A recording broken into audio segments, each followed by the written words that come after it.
Hi hello friends. तर माझ्या new ब्लॉगमध्ये तुमचं स्वागत आहे. तर काय झालं, मी सकाळी एक व्हिडिओ बघितला ज्योती पटाई त्यांचा, म्हणजे त्यांचं एक अनाथ आश्रम आहे वाटतं, म्हणजे त्यांचा अनाथ आश्रम आहे.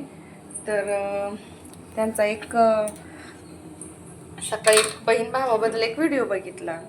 म्हणजे नक्की काय झालं, बहीण भाव असे म्हणजे वयस्कर आहेत आणि वयस्कर आहेत.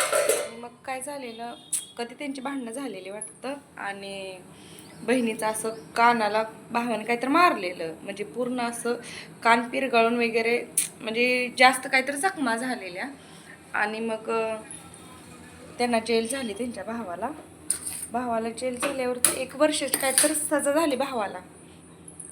म्हणजे भाव पण वयस्कर आहे आणि बहीण पण वयस्कर आहे. ती बहीण आहे ना, त्यांना अनाथ आश्रममध्ये, बाहेरून काहीतरी आवाज आला, म्हणजे त्यांचं वय असेल म्हणजे 70-75 त्यांचं वय आहे. आणि मग त्या ज्योती पटायत आहेत ना, त्यांनी त्यांचे व्हिडिओ टाकून भावाला असं कळालं की ह्या इथं माझी बहीण इथं आहे, असं तसं. मग ते भेटायला आले आणि मग दोघं असं बघून एकामेकाला असं म्हणजे रडायला लागले. आणि मग भावाने म्हणजे ज्योती पटायत आहेत ना, त्यांनी विचारलं की भावाला बहिणीला घेऊन जातोयस का तू? तर भाव काय म्हणाला, मी तुमचा व्हिडिओ बघून इथं माझी बहीण आहे म्हणून मला कळालं, म्हणजे मला समजलं. आणि मग तो बहिणीसाठी भेटायला आला.